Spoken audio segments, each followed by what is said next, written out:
Just waiting for my peoples. Until I get my peoples on here, we're gonna start this live. Get this baby going.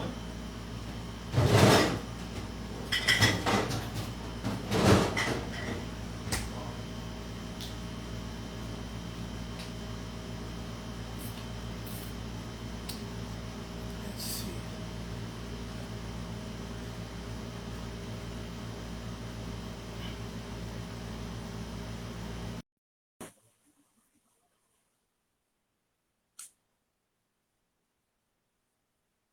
What's up, big dog? Hey, Gene, what's good, my brother? How you doing?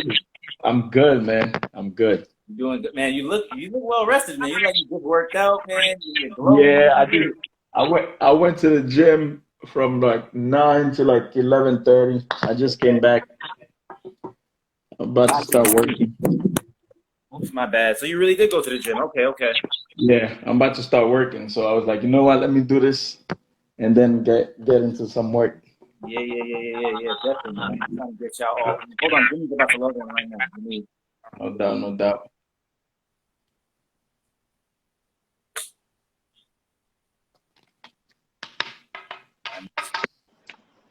Y'all loading up right now. Gentlemen. Hey, what's up, my guy? Yeah. What up, father of one? What's up, brother? How you doing, man? Chilling, man. Chilling. You look just like I told Gene. I'm gonna tell you the same thing, man. You're glowing, man. Your skin looks great. You're looking good, bro. Hey, man. Listen, man. I've been on my weight loss stuff, so Let's go. He drinking his water. Dude. He's drinking your water. Yes, sir. Yes, sir. Nah, 100%. That's dope. Definitely. Okay, cool. Now Mark's requesting to join in, and then we got the Fantastic Four. Hold on, let's see. Hold on, let me accept his request. What's up, Jimmy? I ain't seen you in a minute. I know, man. It's just Hey, what's up, brother? Hey. How you doing? It's the Fantastic Four, man. I love it. That's what I'm gonna start calling us from now on. The Fantastic Four, whenever I'm with y'all.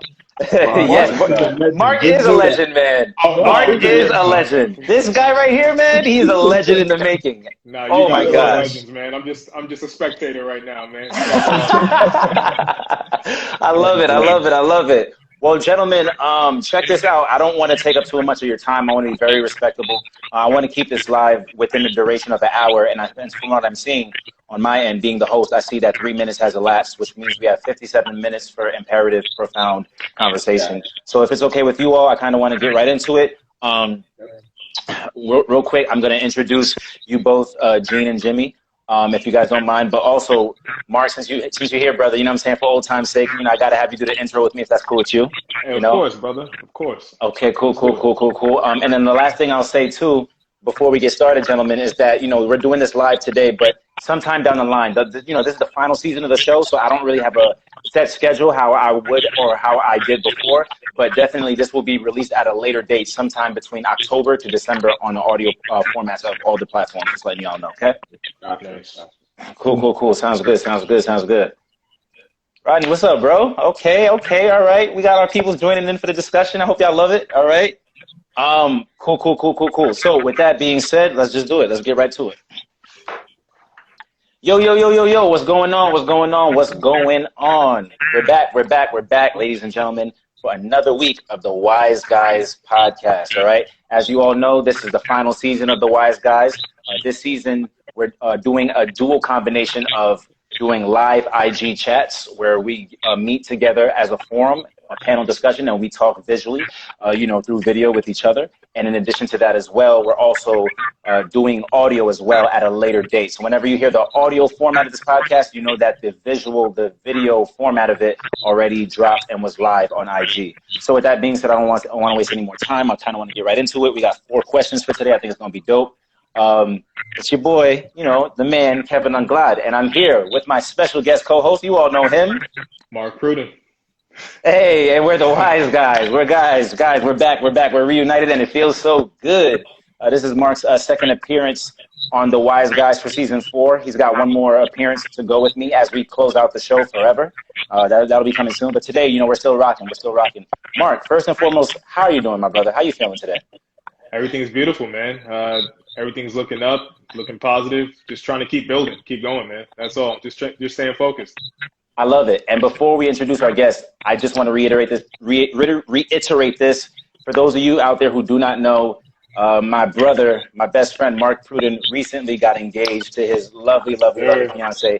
So, kudos to my brother and clap it up for him. I'm so proud of him. Just another prime example and a form of inspiration for me to continue to be, on my purpose, with the hopes of, obtaining those same goals with that special lady one day. So, my brother, I'm so proud of you. Keep it going, keep pushing, and keep setting the pace. All right. Thank you, brother. Appreciate that. For sure. And so, with this being said, they don't need too much of a round of introduction, but I'd like to bring back on. At this point, they're Wise Guys alumni. They're part of the brotherhood. They're part of the frat, right? Gene, Jimmy, my brothers, thank you so much for being here, and welcome back onto the platform, guys. How y'all feeling?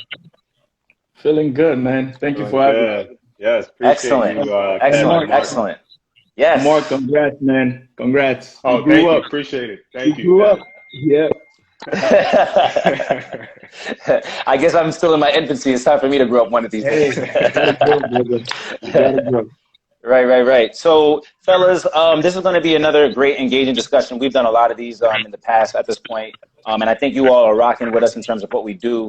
And one thing I can really say about this season of the Wise Guys, a lot of the guests I've been bringing back on, they haven't even asked me to send them questions like prior to the show. They're like, Kev, we already know you good. We already know we're going to rock with it. So I appreciate y'all for trusting me in this space and for doing what we got to do, all right? So today's episode, ladies and gentlemen, of the Wise Guys community, and also my brothers, it's called The Glass Ceiling, okay? That's the name of today's episode, The Glass Ceiling. And so for you all who are here with us joining, we're going to be asking some questions. Please feel free to drop any comments or thoughts that you may have here as we talk. We're going to be talking about a lot of stuff, pertaining to, black men and dealing with corporate and as well as trying to level up, right? While also maintaining our ethics, our morals, and principles, okay? So, gentlemen, today's episode of The Glass Ceiling, I want to focus on two segments. The first segment, segment one, is called The American Dream, all right? First segment of today's topic of conversation is called The American Dream, all right? So I've been reading The 48 Laws of Power as of late. I've been reading that book, just kind of trying to expand my mind and just get a bit uncomfortable with certain things. And it's been a great book. I have like about 100 and plus pages to go. Hopefully I can get it all done before I start school next week or somewhere in the middle of the week before I really get into the depths of the semester. And the 48 Laws of Power talks about a lot of different things like manipulation, deceit, how to maintain power, how to rise and get towards power, how to work towards, not trumping, but, working towards, leading and as well as gaining sufficient power as opposed to finding where you rank at in life and things like that. So it's like this whole different play on the deception and hierarchy and social systems and class systems. And the reason why I'm bringing this up to you all today is because I think this has a lot to do with how we maneuver on a daily basis and function within the society. And also, too, when you think of corporate, when you think of the world and the type of different dynamics that we find ourselves dealing with each and every day. So this is up to you all. Whoever wants to answer the question first, please be sure to do so. So for this first question of the segment, The American Dream, I wanted to ask this question. In the United States, it is often stated that an American dream is accessible for all. However, statistics show that this can be argued and debated, right? So my question to you, brothers, is does the American dream exist for people of color living a life of poverty?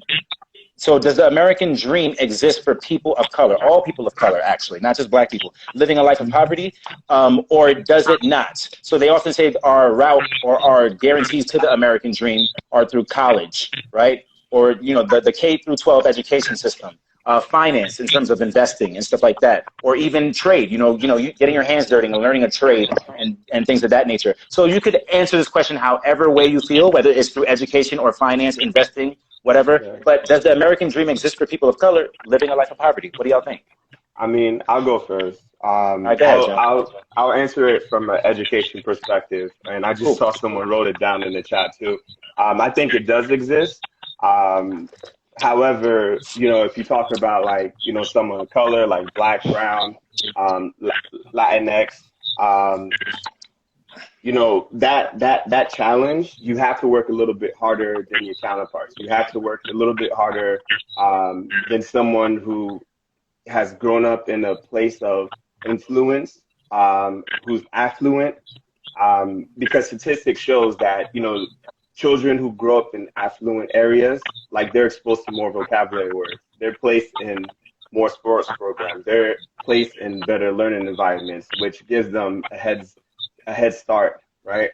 When you think of someone of color, right, you have to work a little bit harder. And I can talk for myself. Like, I can recall undergrad and grad school, like, I was completely lost.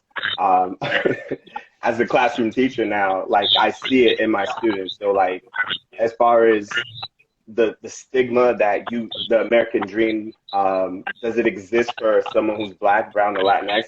It definitely does. But you just have to work a little bit harder. Yeah. I agree with Jimmy. So I didn't grow, and I always say this. So I didn't grow up in the U.S., right? I came here at 17. I'm 31 now, so it's been 14 years going on 15.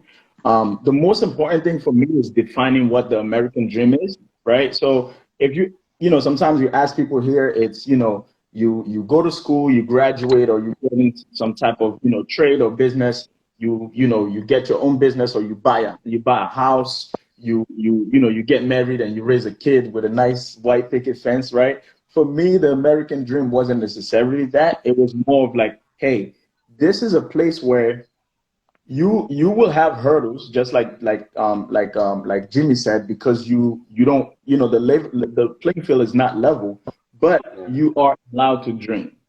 And this is the one thing that I say here, and I always say that because there's a lot of places in the world where you can determine, like, you already know where someone is going to be based on which family they're born in, right? Like which area they live in. That exists in the US, but there's also been a lot of mobility, whether it's class, whether it's family changing their trajectory from individuals that just had the ability to just dream and dare to, and that's all of us here on the call. Like, it's not like we come from families that are so well off, or we come from family where, you know, like, things weren't always straight. But I think for me, the American dream, whatever that, like, for me, it's just a sense of hope that, hey, if I work hard enough, I will get this. And I don't think that's always true, because there's a lot of people who work hard, especially Black men, who work like really, really hard, but they're not able to get to the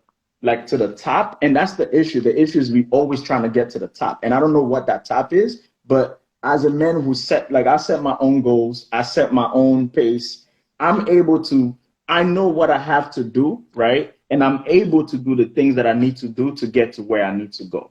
That's not always possible. There's countries where there's a lot of places in the world where if you're not allowed to dream. Like, it's, hey, this is what it is. That's it. This is what your life is going to be about. And I think here, we have the ability to dream. And if that's the American dream for you, then, it's definitely attainable. But, it comes with a lot of unlearning, right? Because it comes with a lot of unlearning, and it comes with a lot of, belief in self. Absolutely. Agreed. Mark, what are your thoughts, brother? Yeah, I agree with everyone. I mean, it's true. The American dream is definitely obtainable, but like you guys said, what is the American dream? Are we talking about the big house, white picket fence with the car, or are we talking actual economic prosperity? So when I think about the American dream, I'm talking prosperity, being able to, own enough assets where I don't have to work until I'm 65. I think that's the American dream. So if that's the case, I think both are obtainable. But like Jimmy said, depending on where you grow up or what your family status is, it's going to be a bit more difficult to reach that American dream. Like, for example, if we're looking at education, in lower income areas, the school system, we're talking from kindergarten to 12th grade. We're not really prepared enough to compete with our counterparts in college. So like you said, it's a big learning curve. We get to college and now we have to get up to speed because we weren't prepared. So it's definitely a slight disadvantage, but it's definitely obtainable. It's just a bit harder. We got to push a lot harder. But even if we don't go the college route, we have trade schools. You can develop a trade and make six figures, 80,000 to 6 figures. So I think it's definitely obtainable, but it just depends on what your upbringing is like, and that determines how hard it's going to be for you. But it can definitely happen. It's just we get a lot of advice on the way up, and a lot of the time, if you don't come from wealth, you're getting advice from unwealthy people. and that advice can sometimes be a detriment to your success. And I think that's a lot of why we have this issue with student loans, because our parents told us, just go to school, get the loan, and you'll be able to pay it off for the job. But we were getting advice from the wrong people. So it's obtainable, but it's a tough road. Definitely a tough road. It's definitely a tough road, and I'm going to push back on what you said a little bit, Mark. I guess it's situational in a sense, in terms of what social class you were born into, and what economic class or what your economic background or status looks like. But I don't think it's for POCs, for people of color. I don't think it's I just want to make sure that we're being very cognizant of the words we use. I don't think it's a slight disadvantage. I think it's a major disadvantage. You know why? Because I feel like I think.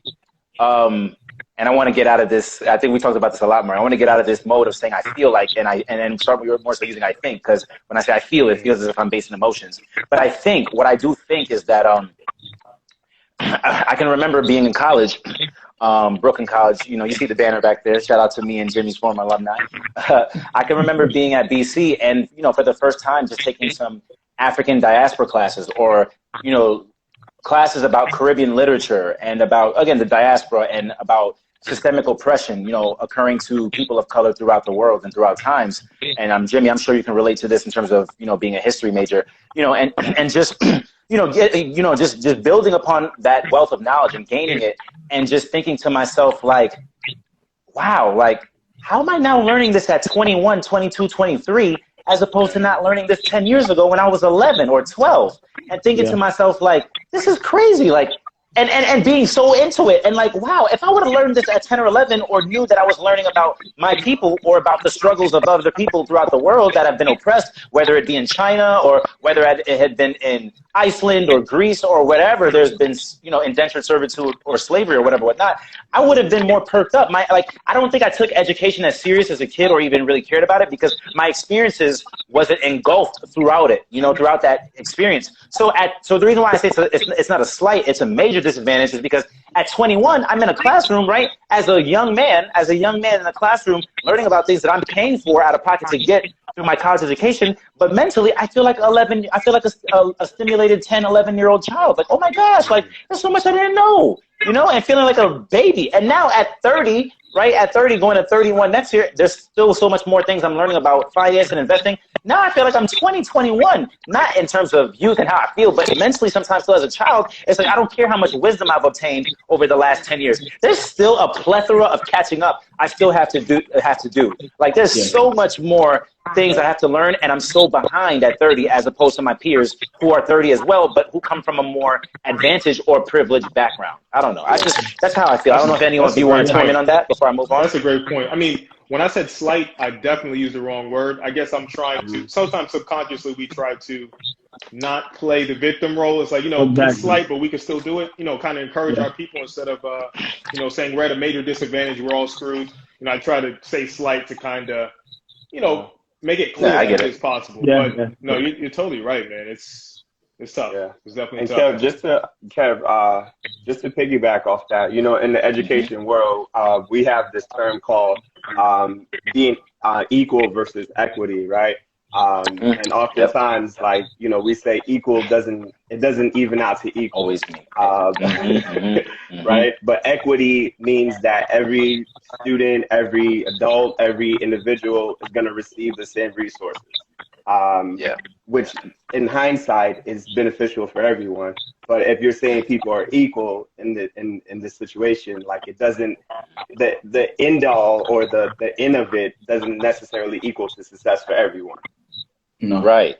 Yeah. Did we get I don't know if I could see it. Did someone comment at all? I don't know if I just missed a comment. Yeah, a couple of people commented. Any one of you want to read or share those out? I can't see them at this moment, but I would love to hear what anyone else has to say.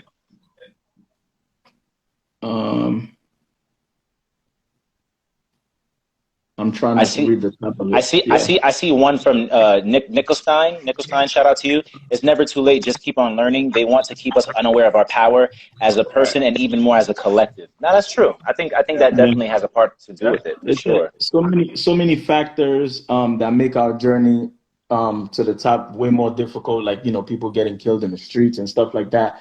I think and again, like I always try to, and Mark and I, it's funny. Mark and I had a conversation a couple of weeks ago about this specifically. Like we're just going back and forth. And I think for me, and I'm gonna agree with Mark. Not that we know there's a gap. What I'm trying to get to is, okay, it's one thing to know your history. It's one thing to know that you disadvantage, but then what? What happens after that, right? So like I work in corporate, I work for a global company, right? And I have my own business, right? And I had to learn English. I had to learn English first. I had to go to college. I was working at a school, like Jimmy. And one thing that I realized is people of color often don't find divinity in themselves. We don't find like power within ourselves. So we always go and look at, hey, this white man did it this way, so I'm gonna do it that way. Or this person did it this way, or this is what society is telling me. And I think it's really important for us to tap into what we already have, right? So for me, it was like, hey, I don't care if I work in a company, there's a bunch, it's 12,000 people it's real corporate, right? 12,000 people in the company. I manage about 500, right? There's a lot of black people at the top. It's the most diverse place I've worked for, but in my unit, because I work in technology, it's only me. Everyone is Indian, everyone is white, and I tell you, I never felt out of place. And the reason why I didn't feel out of place is because I mentally prepare myself and saying, hey, I'm not here because I got lucky. I'm not here because, somehow I ended up here. I'm here because I have talent, I have skills that allow me to be at a table where I can make a decision to move this organization forward. And I think once you lose the victim mentality, right, you remember where you're from, you remember where you come from, but you don't let that anchor you to the point where you can take flight, right? So I think that's where Mark is like, hey, I know we have all of this, but can we about like, hey, what's the next step? How do we get to where we need to get to? Yeah. Right. I agree. That's a good point. Gene, I think you unintentionally segued us into our second segment of the day, actually, which I think is beautiful. It's called, it's self-titled after the episode. It's called The Glass Ceiling. All right. So for this second segment and this question in general, I wanted to ask, is there a glass ceiling for the Black community or, just communities of color in terms of climbing the corporate ladder, especially within the boardroom? So when I say glass ceiling for the communities of color in terms of climbing the corporate ladder, I'm more so specifically saying the boardroom. So that is administration level, when you think of education, working as a dean, working as a principal, working as a district counselor or things of that nature, right? Or working within the boardroom as a CEO, as an executive, as a manager of a financial institution, and upholding all the assets within a hedge fund or things of that nature. So what do you all think about that? And then in addition to that, what I also wanted to ask you is, does our appearance have anything to do with it too? So when I say, does our appearance have anything to do with it, I'm wondering what you all are thinking about in terms of appearance. And the reason why I say that is because I think I shared this with Mark a while back. I was watching a live stream, an old live stream from about 3 years ago, concerning the YouTuber Kevin Samuels, who's really blowing up. He's an image consultant. He talks a lot about modern day relationships and things like that. But back then, he was more so focusing on the image of a man in terms of like raising and elevating to their corporate status or corporate level. And he was saying Black men, and this might offend some people. I don't know if anybody in this chat right now, has this within their appearance, and if that's the case, to each his own. I don't feel no type of way towards it, but it's just interesting how he was saying this. He was saying Black men, two things. One, you have to worry about hygiene, meaning that if you have dreads, please be sure to know that you may stay at the bottom. And what he was saying by that is dreads isn't wrong, but when you think about the type of world we live in, we live within a world in which conformity is a form of pathway to success. And through the conformity, it's going to be expected that you have, like us four men right now, traditional haircuts and things like that. And if you do happen to have tattoos, that's fine, but make sure that it isn't all decked out in sleeves, or it's in places where it isn't visible when you go to a board meeting with, with a suit on or things of that nature, such as like having it on your face or something of that nature. So what do you all think? Do you is there a ceiling for the persons of color community in terms of climbing the corporate ladder, especially within the boardroom, at the administration, at the finance, and at the CEO executive levels? And do you think appearance and how we carry ourselves visually has anything to do with that, socially as well? Let me take that quick because I'm not going to stay long on it, but I'm going to tell you one thing is cool. So moving up the corporate ladder is not for me. From my experience, it hasn't been hard for me because I don't go in there thinking about race and appearance. Okay. My only comment is appearance doesn't matter. Okay. Climbing the corporate ladder also doesn't matter, and I'll tell you why it doesn't matter. You cannot beat a system that was designed. Like if you play within the confine of a game, all you can do is use the rules that apply to that game. Right. So if that Could you expound upon that? Could you expound upon that a little bit? So if I'm trying to move in corporate, right?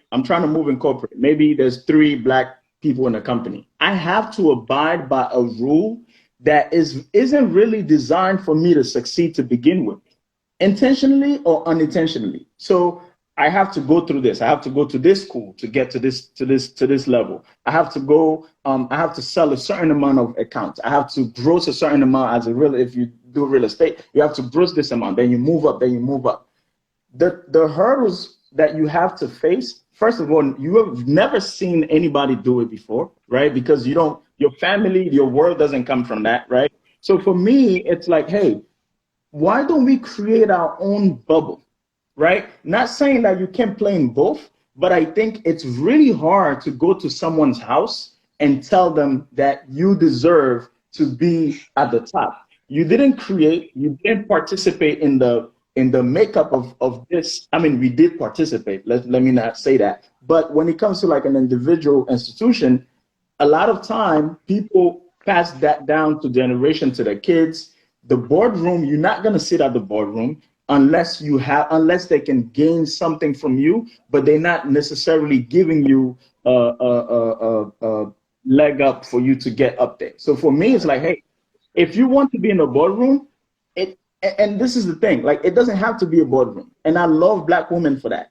Black women will go do hair, they're the boss, they set their own schedule, and they're creating a wave for young girls to realize, hey, maybe my path to go to school, like I don't want to go to school, or I don't want to take loans. I can go do hair. I can go do makeup.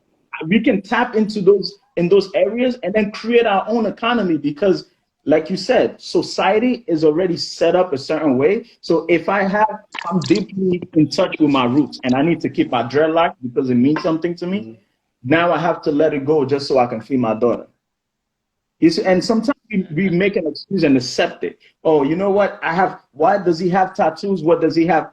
But I've seen a lot of white dudes with tattoos that work, and nobody looks at them as anything else because they've been doing this for a long time. So moving in the corporate ladder is definitely not easy. It's really not easy because it's really hard for people who think that they are superior to you to let you make decisions that affect what their grandparents, their dads, and their mom put work to build, right? So it's not. There's only a glass ceiling if you operate within that world. Now, if you go do your own thing, the ceiling is whatever you decide the ceiling is. Okay. Yeah, for sure. You hit the nail on the head with that one for sure. I mean, it's like you said, you can't knock on someone's door and ask to live in their house and then say, hey, I want to be the leader too. It's like, you can't do that. This is us. So I mean, as long as we're, asking to be a part of someone else's organization, they determine where we go. I mean, of course, if we show enough value, they'll bring us up to the right position so that we can affect the company. But if we're bringing, if we're not bringing anything substantial to the company, we can't expect to be, raised up to a higher position just because we're there. It's just there's no growth if you don't have value. So you're totally right. I mean, I don't have to add much onto that. I mean, you killed it on that one. But like you said, we have to own it. We have to start creating our own. And that's, of course, that's not easy. But if you want to dress a certain way or you want to have a certain hairstyle, then you build your own business where you can wear whatever you want. So so true. Yeah, Mark, that's That's an awesome point you made, and I can answer it from an education perspective, I guess, because I'm a classroom teacher. As far as the black ceiling goes, or I mean, black ceiling, the glass ceiling. Sorry. Um, you know, in the education world, I don't think that ceiling exists. To be honest with you all, because you know, I have some black friends, some black female, male friends, and a Latinx friends who are all like they're in high places. And I can go to them for advice. I can go to them just to like ask questions. I can go to them on some friendly stuff. But you know, I agree with what Gene and Mark said. It's about setting that trend for yourself because I know I have a principal friend who's a huge basketball fan. And we talk about Knicks all day, right? And I mean, this guy is a respected principal. Like the superintendent loves him, and he's just like loved by all the other principals. You know, thorough guy, but like the most friendliest guy in the world, and has a personality. So when I think of the glass ceiling in that case, I think it's the standard that you set for yourself. Like I'm not gonna go by the standard of what society wants me to do. To be honest with you. I'm going to go by the standards of the skills that I have. I'm going to go by the standards of my own personality, and I'm going to go by the standards of my cultural and environmental upbringing and however it helps me. And the second question, Kevin, that's an awesome question. As far as the parents goes, I know every year when we get to talking about the early 1900s in the United States with my students, I always bring up Booker T. Washington versus W.E.B. Du Bois. And this conversation has been going on for years, right? So Booker T. Washington was always like, you got to be like the European white man. You gotta dress and sound like them, and you'll exist in society. And W.E.B. Du Bois was like, no, you got to be your own person. It doesn't matter how hard you work. People are going to still see you as a black man, right? That's just the reality of it. So as far as image goes, like I always have this conflicting internal like conversation too, like, how do I show up to work? Like for most times of the year, I show up to work with a shirt and tie. But like if it's a winter day, I'm gonna show up to work in a hoodie. I mean, it's just the climate of it. But if we're talking about like, on a professional standard, it's tough because someone just wrote it in the chat room. Like it's like society wants you as a person of color to sort of confine to this is how you have to look like when you show up to the professional world. It's not necessarily true. I should be respected based on my skills that I bring to a company, to a school, or wherever I am, right? It's not my image. My image should not matter at all. But unfortunately, we live in a society that if you look a certain way, you're not going to move around. That's just the honest reality of it. There's no way around it. Like you can be outspoken, you can have 4 degrees. I mean, you can just be the most like outgoing person. But when we talk about image, especially for a black man, we talk about image, like that's highly important. Like it's just, there's no way around it, right? Unless if you create that environment in which you are the boss, in which you have a group of people who look like you and you're running a successful company. But if you talk about, because Gene brought up that the concept of playing within a confined like gaming system. Unfortunately, the system that we're in, it sets the tone for how you're supposed to look like when we talk about working in the professional world. And I think it's up to us to just break that notion. Like, I don't like it. Like, to be honest with you, I don't confine to it. I just, I show up to work how I feel. But it does exist, and it is tough to break that barrier. Yeah. I'll say this, right?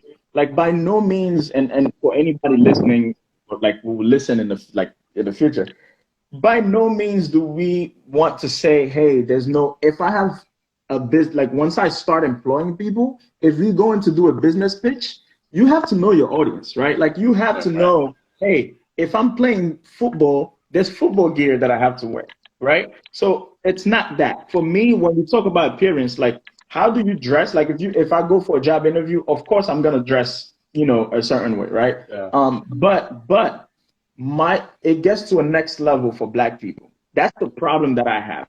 Now I have to let my dreadlocks go. Why? Like I came in with a suit. It could be, I came in with a suit, I came in with the shirt, I got the tie, I got the shoes, I'm on point. Now, I have all the requirement, but because I have dreadlocks, I make you feel uncomfortable. So now my talent can't even brought up to the at the interview, you already pushed me to the side.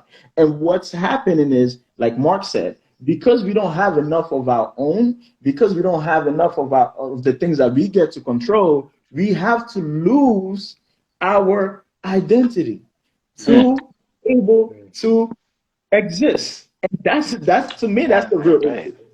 Like if someone shows up, right? If someone shows up, dreadlocks, or like even like I'm trying to find out what other things they use. Like even for women weren't allowed to wear braids to go to work.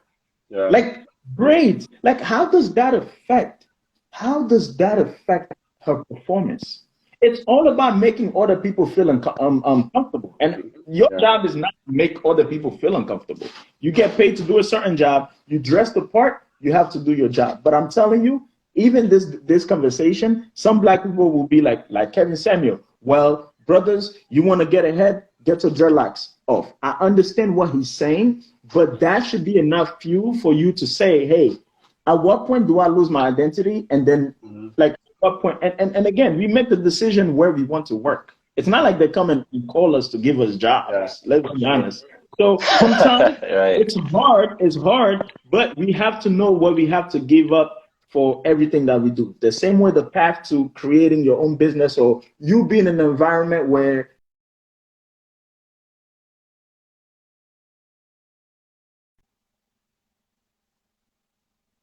it's unfortunate that we have to lose some of who we are. Like even when we're on the call, we have to code switch, you have to talk a certain way. Yeah. I'm lucky to work from home. I work in tech. They don't care about I show up on calls with my chains on. They don't care about that because it's all about, hey, can you do this, right? But for most corporate jobs, it doesn't work that way. It doesn't work that way. So it's unfortunate. It's unfortunate. Good point. No, agreed. Yeah, excellent. That's definitely interesting. Go ahead, Mark. Go ahead. I want to hear your thoughts. Oh crap! I just lost my thought. We can keep it rolling. It'll come back. Oh no, man! That's my bad. That's me. That's me. I deflected that. I got it. You got it. Okay. Cool. Go ahead. I think when, let's say, a job may discriminate against someone with dreads, right? They might not be discriminating themselves. They may be thinking, will this affect our clients? Will the clients see this as a problem? And so I don't always think it's the job that's being discriminatory. I think they're thinking, what are my clients going to think? And then they're saying, this doesn't fit my company culture, so it's not going to work. Because, we all know when the clients expect a certain thing and they don't see it, you can lose business. So I think a part of it is company culture, and then a part of it is, what are my clients going to think? So it's tough for a business. Yeah. Let me push back against that a little bit, Mark. I do agree with you. I think that's a very fascinating point you bring up. But let me push back on you a little bit, bro, if you don't mind. And this is me coming from a academic, educational perspective that I'm sure Jimmy can understand. Do you not think, though, that still kind of reverts back to systematic forms of oppression and power, to be able to have the privilege and the epitome to regulate exactly the appearance or the marketing and the look of one's own company? And not even just that, but just understanding the privilege and the power that one holds in coming from such a community of wealth and power, to the point where it's just like, well, this is ingrained. I'm not going to say it's ingrained within all white people. That's not what I'm saying. But please be sure to understand that this is the standard. This is our standard. This is what we know. So if I see, a person of color with dreads, or with natural hair out in an afro, or with, aphrodisiac braids, I'm not going to invest in that business or partner up as a potential client, because I don't want that riffraff. I hate to use that term, but I'm just trying to make up a concept here. I don't want that riffraff, into context, to be associated or affiliated with what I'm doing. I'm going to lose an amount of trust in that brand or whatever product they're helping me with as a client or whatnot, or a customer. So I'm thinking that it still has to do with that systemic form or of supremacy and power and oppression, which is why that continues to be perpetuated. No, or am I wrong? Oh yeah, I totally agree with you, bro. I'm totally with you. I think it's terrible. But the thing is, maybe that company doesn't see you as their client. Maybe they see another group as their client base, and they're not really worried about satisfying your issue. They're like, okay, I'm going to focus on my client base over here, and this is just, whatever happens over here is what happens. So it's possible that they don't care. If we're not their main client base, maybe they don't care, because I remember way back when a lot of companies were they were speaking about Black Lives Matter. It was amazing seeing all these different corporations standing up and saying this. But some corporations said, no, we're not going to say that. You know what I mean? Like, some corporations were like, no, we're not going to. I mean, it was a lot of companies that did it, but it was clear with the ones that didn't. They were pretty much saying, that's not our client base. We're not going to worry about that. We're going to focus on, who we're catering to. So it's really interesting. Really interesting. Yeah, Mark, that's an excellent point. If I could just jump in real quick. One of my high school buddies, Felix, just wrote in the chat room that he recently just grew his hair out and has cornrows. And first of all, Felix is an intelligent person. Like, I knew him since he was like 14. And when we talk about image, and going back to what everyone just said, just to reiterate, image is a huge thing. And I saw someone wrote in the chat room that it's systematic racism, which it is, right? It goes back to that, like, conforming to the European look, just the cleanness, you have to code switch, you have to sound a certain way. Unfortunately, again, this is the society that we live in. That's the unfortunate part. But my challenge to everyone in here, and including people in the chat room, how do we change that narrative? Because Gene just brought that up in our last segment, right? How do we change that narrative? But what are our next steps, right? And that's just something I want to challenge us all with, because I struggle with this, guys. Like I told you, like, we all do. Majority of the school year, you're gonna see me in a shirt and a tie. Right? No, we all do, man. We all do. You know what it is? I realized the reason why, and I will tell you something. The reason why a lot of time, even when you go on Instagram or we have conversation about Black culture, and then everybody feel like if you say, for example, you don't like mac and cheese, oh, you're not Black. That's the problem. We're trying to think as one. We are trying to think as a group. It's too many of us from different backgrounds. We're so different. What we need to do is we owe it to ourselves to be ourselves. Hey, Jimmy, I know you, Jimmy. Like, I know Jimmy at work. I know Jimmy at home with his wife. I know Jimmy as a brother. So that needs to be the same Jimmy. And the more we are able to be ourselves, right? And I always tell people this, when you work in corporate or you work in a company or everywhere, any type of relationship you have, people, they met you, right, today. Whatever consistent face you show them, that's who they think you are. Yeah. So if you come in and you ask us, I'm sorry, like you come in, with that massa mentality, you don't push that because you're scared of losing your job. You don't stay yourself. You don't allow yourself to be you. You will, like, that's pushing the Black community. That pushes us back. What we need to do is, as an individual, how do I take care of my family? Right? That's first. Family structure is first. I don't care how much money you make. If you out here having kids left and right, and you're not taking care of them, and you doing some messed up, you can't say you pro-Black. I don't even want to hear it. The second part is, hey, I'm at this job, right? You got to drink the Kool-Aid. There's certain things you got to do to be able to move in there, right? But at the same time, don't compromise who you really are.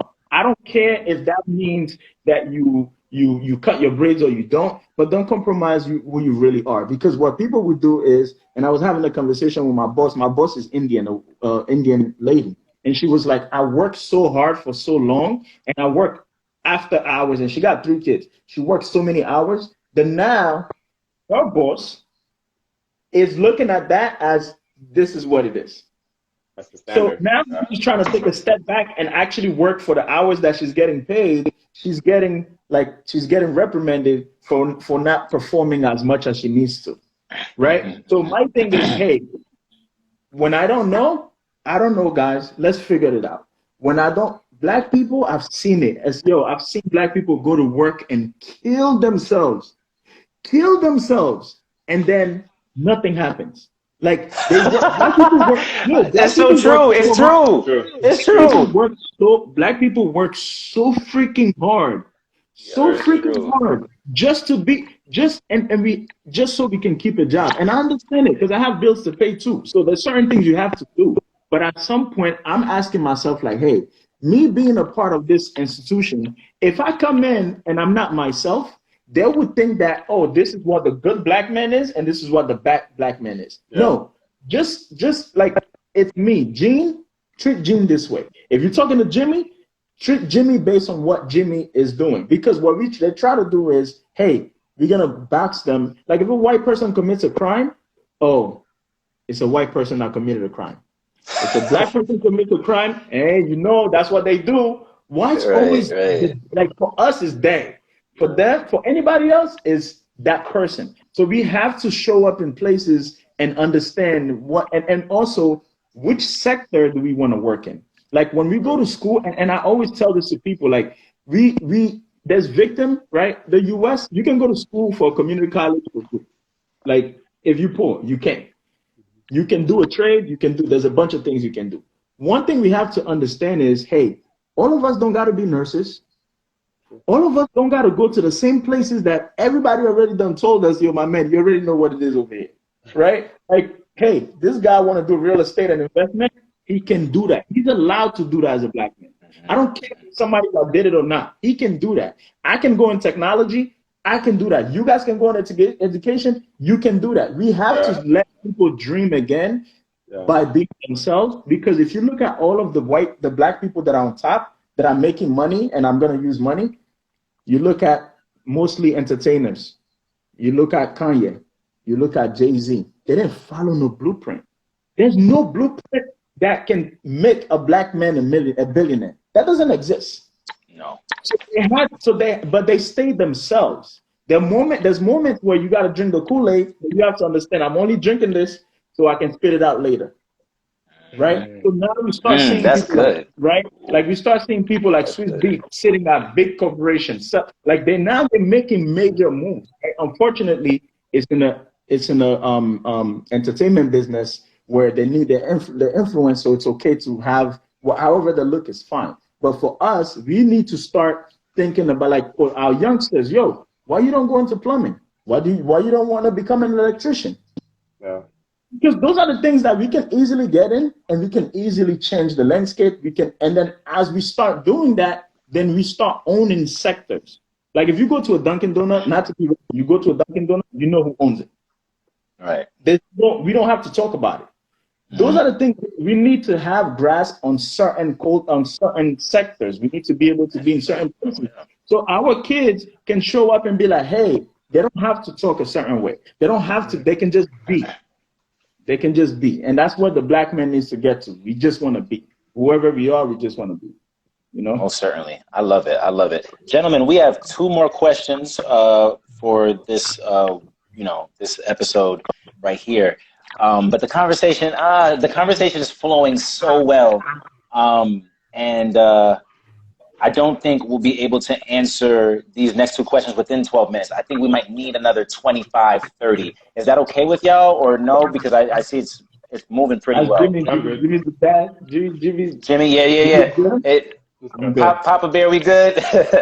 It's good, yeah. Okay, cool. So here's what we're going to do, because sometimes IG acts a little funny. I know that you can go over an hour, but I know sometimes it can kind of play with that. And I definitely want to make sure I have this segment for audio podcast. So for you fellas, and as well as everyone listening, on the audio format version, Wise Community, if you're listening to this a couple months down the road on the audio format, we're going to go to a quick segment / commercial break.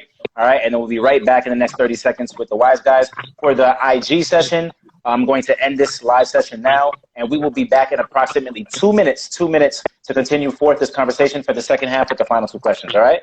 So for those of you tuning into the audio format, we'll be back within 2 minutes. For those of you on the IG version, if you're loving this conversation, and it's been a lot of great back and forth, even people commenting, please tune around for 2-3 minutes, and your fellow counterparts, whether it's Gene, Jimmy, or Mark, whoever you're here with, will be back, all right? So this is Kev, again, and we'll be back with more of the Wise Guys.